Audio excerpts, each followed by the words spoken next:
today I'll be continuing my mystery box challenge. So I got a box in the mail, $30 mystery box, full of fabric that I didn't know what I was going to get, and I tasked myself with the adventure of making something with every single piece of fabric I got. So here's the fabric I'll be working with today. Right. So we have a really bright green. So that's going to be something fun. All right. And this is what it came out looking like when I was done with it.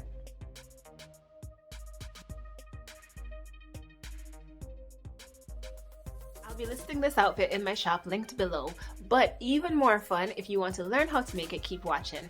Don't forget to like and subscribe if you like the outfit and you want to see more. Okay, so to make this piece we're going to need our mystery fabric. So this is from our mystery box. We're going to need another piece of that fabric from our mystery box. So I'm going to be using pretty much all of the green, the bright green fabric that I got in the mystery box. We have a little bit of black, which I'm going to use for the waistband. I love my black waistbands because it does create a slimming effect. And I have a pencil skirt that I've previously made, which I'm going to go ahead and use as my pattern. And finally, the last thing that we're going to need for this project are buttons. So I have some decorative buttons that I got from Amazon. All right, let's get started. Okay, so I folded my fabric in half, and the right side is on the inside, the wrong side is on the outside. And I'm going to go ahead and I'm going to place my skirt that I currently own, that I've previously made, on top so I can trace out the shape. Okay, so my skirt is placed on the fabric and I have pins on the left, pins on the right, so that I can outline the shape of the skirt. And I'm going to go ahead and cut out the shape of the skirt.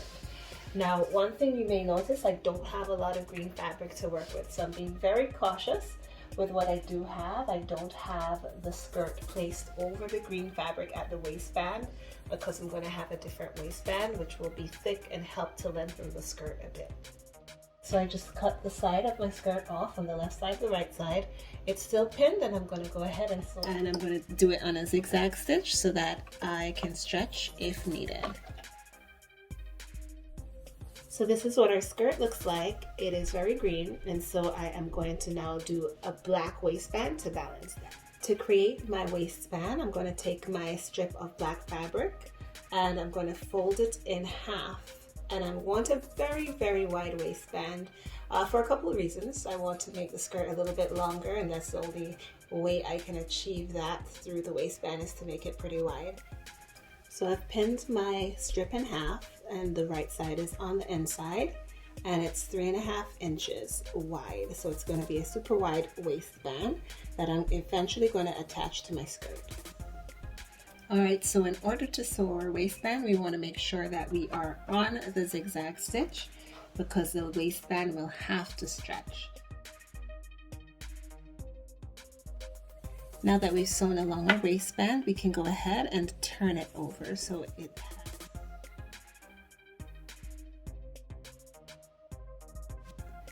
So I've taken the waistband and I've folded it in half and lined it up with a skirt.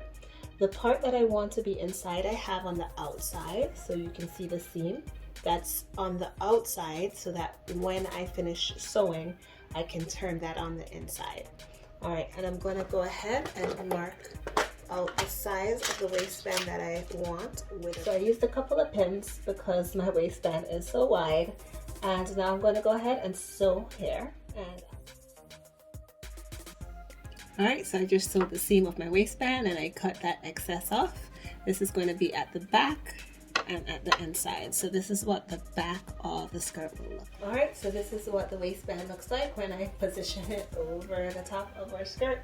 But we are actually going to go ahead and pin it onto our skirt. Alright, so in order to have our waistband symmetric, before we start to pin it on, what I've done is I've put the back, the seam that's going to be at the back, on one side.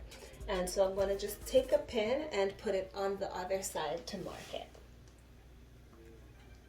And I want to make sure that I have the front and back, or the middle, also marked out. So I'm going to go ahead and I'm going to just fold this in half, and I'm going to take a pin and mark the middle as well on both sides. Okay, so now we have markers that tell us where our seams are supposed to be on the left and the right, and we have a pin at the front and we have our seam at the back, so we know how to line this up with our skirt. I did the same for the skirt by folding it in half, and I put a pin at the very front and at the very back, and of course we have the side seams, so we know where those are. Okay, so in order to pin your waistband onto the skirt, make sure your skirt is on the right side and make sure your waistband is on the wrong side, and you loop it over so that the right side of the waistband is touching the right side of the skirt, and then you can go ahead and pin all along. All right, it's all pinned going all the way around, so we're ready to sew that onto. All right, so this is what the waistband looks like attached to our green skirt. Since the skirt was a little bit shorter than I wanted it to be, I decided to use the same technique that I used for the waistband at the hem instead of hemming the skirt. So now instead of the skirt getting a tad bit shorter, it got a little bit longer. And to create the suspenders part of my outfit, I need 37 inches of something this wide. So I want it to be interesting. I don't want it to be just one color. So I cut out different strips of green and black, and I'm going to go ahead and sew them. So I've sewn the pieces together, and now I can go ahead and fold this with the right side in and sew it up. So let's start pinning and then sewing. All right, so now that we've finished sewing this, we need to turn it over to the right side. And since this is relatively thin, we need something to help us. A pin can be really helpful here.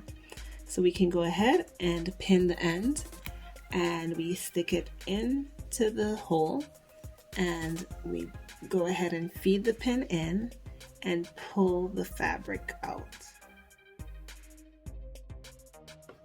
All right, I went ahead and I tried on the skirt, and I pinned the suspenders in the position that I wanted them to fall. So that's an important piece for me, to pin it while it's on so that it falls exactly how I want it to be. Now in the back it's crisscrossed for me, and for the front it's going straight down, and you'll see that. For the final step of my skirt, I'm gonna go ahead and hand sew my decorative button onto the bottom of the suspender, making it look like it's actually a real suspender that was buttoned. So I'm going to do it at the front here and on the other side at the front as well.